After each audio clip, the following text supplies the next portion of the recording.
por aceptar la invitación. Buenas tardes, Francisco. Gracias por la invitación. Más bien. A ver, este resultado, claro, indica que el partido del presidente, pues, no le ha ido tan bien, ¿no? Claro que es verdad que hay que decir que en Francia tiene un sistema particular donde la elección legislativa es a 2 vueltas, ¿no? Se elige a un diputado por circunscripción, y entonces para la segunda vuelta no quiere decir que vayan a quedar mitad a mitad, si se quiere, ¿no? Igualados en escaños, el partido de Mélenchon, la izquierda, y el partido de, ¿cómo se llama?, el partido de Macron. Aparte que está la extrema derecha, también está la derecha clásica y todos los demás partidos. Pero sí, de todas maneras, lo que sí se ha visto es que en términos de votos han perdido bastante, y esta izquierda unida bajo el mandato de este Jean-Luc Mélenchon, que podría ser una izquierda radical, vamos a decir, pues se le ha ido bastante bien. ¿Tú cómo ves este panorama?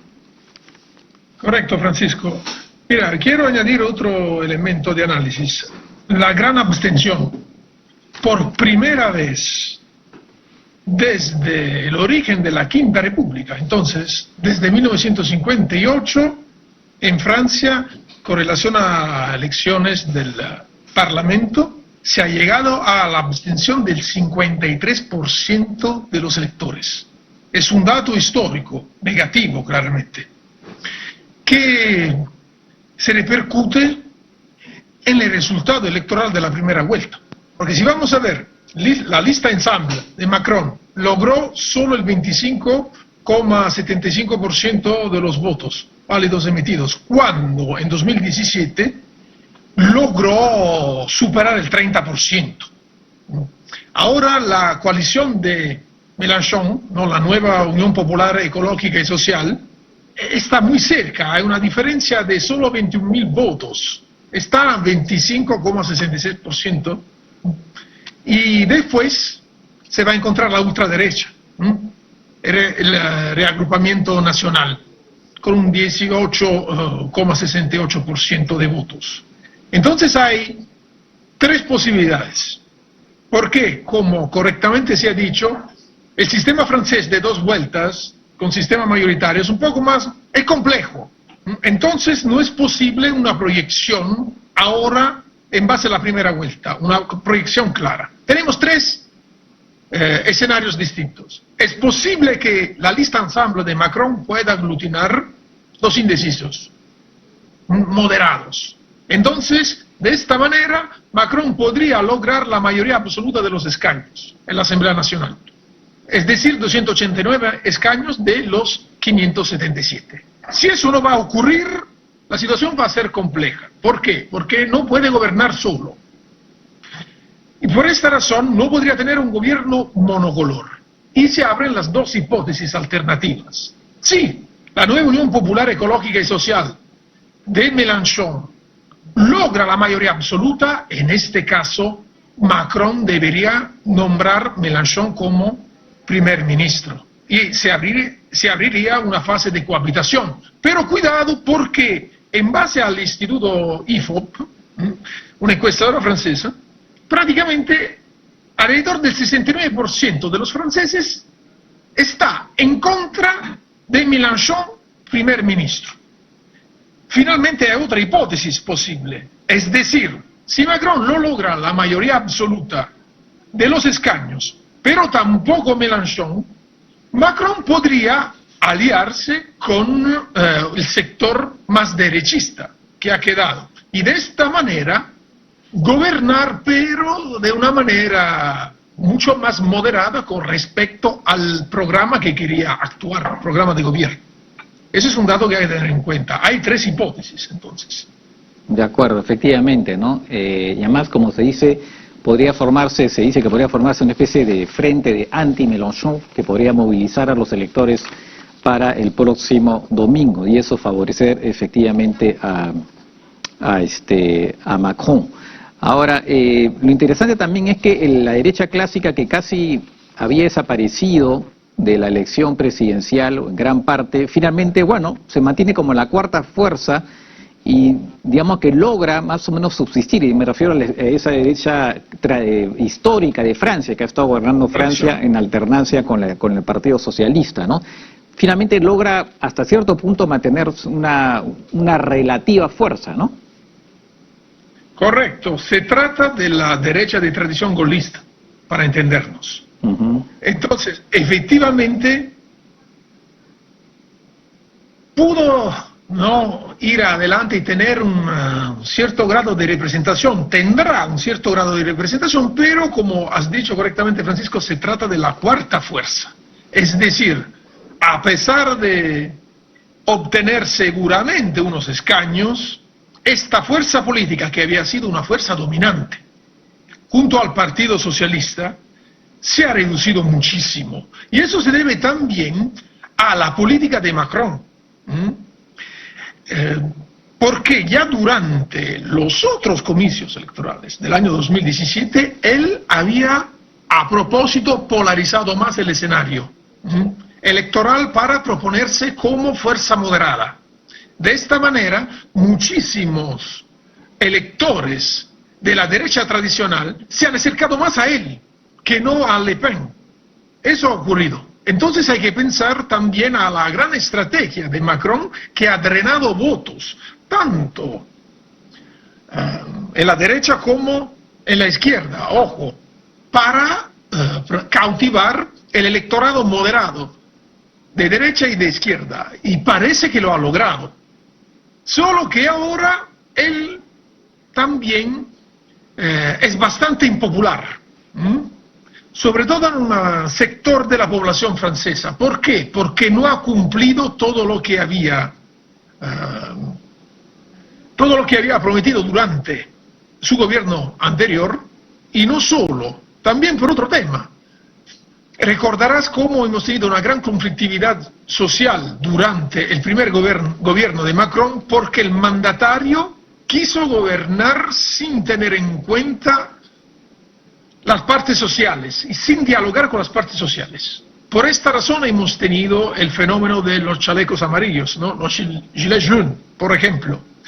Y una gran conflictividad que se da esencialmente cuando un mandatario en Francia quiere gobernar y tiene los números en la Asamblea Nacional para hacerlo, pero sin negociar con las partes sociales. Y esto genera claramente desaprobación. De acuerdo, no, sí, efectivamente, claro, es un personaje controvertido, Macron, ¿no? Así como puede, digamos, jalar adhesiones, pero también puede ser muy odiado, ¿no? Incluso en la época, esas manifestaciones que tú decías de los chalecos amarillos, ¿no? Una revuelta que fue el 2018, que pudo habérselo tumbado, en algún momento parecía, se pedía efectivamente su renuncia. Es alguien que tiene muchas ambiciones, muchas visiones francesas, europeas, y que genera, como tú dices, sentimientos bastante encontrados, ¿no? Ahora, yo quería preguntarte también sobre la extrema derecha. La extrema derecha también le ha ido bastante bien finalmente, ¿no? Claro, es la tercera fuerza, pero indica que es una fuerza ya, como ya había indicado efectivamente digamos, el hecho que su candidata Marine Le Pen llegara a la segunda vuelta, ya es una fuerza instalada en Francia, ¿no? Sí, efectivamente, como dices, ya es una fuerza instalada, y más bien me sorprende que no obtuvieron más votos, sobre todo considerando la coyuntura internacional actual de grave crisis. Estamos saliendo de una pandemia, hay un conflicto o una guerra en Ucrania. Entonces se ha determinado una gran inflación con la subida del precio de los hidrocarburos. Iremos asistiendo también a un incremento del precio del trigo, del grano, de la harina dentro de unos meses. Entonces una coyuntura muy compleja que supuestamente hubiera tenido que ayudar el reagrupamiento nacional a obtener un consenso mayor. Sin embargo, se ha quedado con el 18 hasta ahora. Ojo, tenemos que ver lo que irá ocurriendo el 19 de junio, fecha de la segunda vuelta, ¿no? Hasta ahora ha logrado el 18,68%. Mientras, en las elecciones presidenciales, la candidata del reagrupamiento, Marine Le Pen, logró el balotaje, la segunda vuelta. Entonces, hay como todavía un desfase.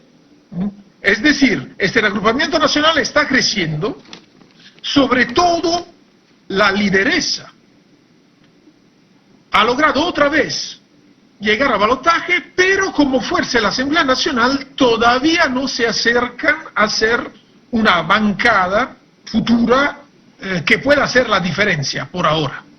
Sí, ahora lo interesante también es que la otra figura de la extrema derecha, el que fue candidato presidencial, Zemmour, incluso que fue visto incluso más a la derecha que Marine Le Pen, que logró jugar con una especie de imagen un poco más moderada, ¿no?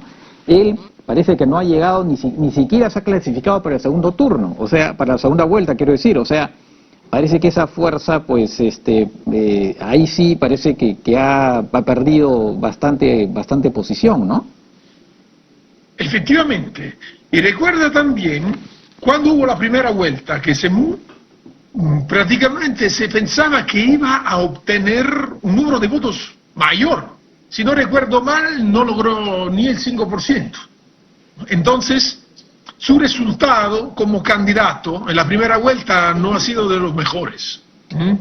Se esperaba que Zemmour pudiera aglutinar un mayor número de votos, tanto como candidato a la presidencia que como eventualmente diputado de la Asamblea Nacional. Pero como tú justamente has dicho, parece que no lo va a lograr.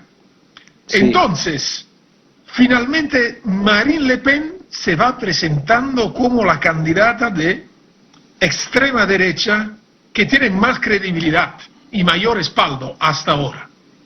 Claro. Sí, no sé si tuvo 5%, pero en todo caso él tuvo un momento dado en que subió bastante y después bajó, pero creo que me parece un poco más de 5%. Más en todo caso, el tema es que no tiene ya el respaldo que parecía que tenía en algún momento según los sondeos. Ahora, respecto de la abstención, eso indica otra vez, confirma que en Francia hay en estos momentos, como sucede en realidad en todos los países, ¿no?, una especie de desencanto respecto a la política, cansancio, y entonces eso se traduce evidentemente en niveles de abstención muy fuertes, ¿no? O sea, Francia está siguiendo un poco la trayectoria que se da en otros países, ¿no?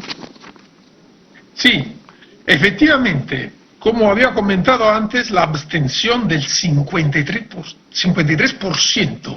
Se trata de la abstención más alta en absoluto en el caso de una primera vuelta de legislativas desde el 1958. Entonces, desde el comienzo de la Quinta República. Pero se veía venir. Es decir, ya había una tendencia a un abstencionismo muy alto. Y este desencanto relacionado a la política, como tú has dicho correctamente, se está dando también en otros países europeos. En Italia, en España, hemos visto esta tendencia. Una tendencia de antipolítica, que tiene que ver con la dificultad que tienen diferentes países europeos a llevar adelante, ¿no?, políticas coherentes para enfrentar la pandemia, relacionarse con los órganos de la Unión Europea, porque no tenemos que olvidarnos de la relevancia de los órganos comunitarios, porque la Unión Europea es una organización regional sui generis, que quiere decir, se trata de la única organización regional donde los Estados miembros ceden parte de la soberanía. Entonces, decisiones relevantes no se toman en los parlamentos de los países miembros, se toman en la Comisión Europea. Eso también ha generado, ¿no?, este tipo de descontento, y la parte de la ciudadanía de diferentes países europeos se está alejando de la política. Y puede ser peligroso, claramente, porque se puede fomentar de esta manera una ola no solo de antipolítica, sino se puede abrir el paso a líderes populistas. Claro, que es claramente el caso. Ya para cerrar, una pregunta que tiene que ver más bien con la guerra de Ucrania y Macron. Macron dijo que no había que humillar a Rusia. Esa declaración ha generado mucha polémica y, por supuesto, a los ucranianos se les ha sabido chicharrón de cebo, como se dice, no les ha gustado nada. Parece que Macron, a pesar de todo, insiste, entiendo que sí, insiste con hablar con Putin para tratar de llegar a una negociación, pero parece que se está, no sé, parece que le ha gustado estrellarse contra un muro. Sí, y por esta razón ahora parece que está retrocediendo, afirmando que Ucrania tiene que ganarle, ¿no?, a Rusia. El punto es esto: probablemente el mandatario, cuando hablaba de no humillar a Rusia, hacía referencia a una paz justa. ¿Por qué? Teniendo, ¿no?, en la mente diferentes procesos de negociaciones y procesos de paz que no han determinado una paz considerada justa con relación a las dos partes, lamentablemente una paz injusta o que se percibe como injusta, con la humillación de una de las partes, determina, gatilla el revanchismo de otra guerra. Damos como ejemplo lo que ocurrió con la Primera Guerra Mundial, cuando se humilló prácticamente a Alemania. Desapareció el Imperio Austrohúngaro, pero el costo de la guerra, la humillación, fue de la República de Weimar. Y sabemos cómo terminó esta historia, con el revanchismo alemán y después el surgimiento del Tercer Reich con Adolf Hitler.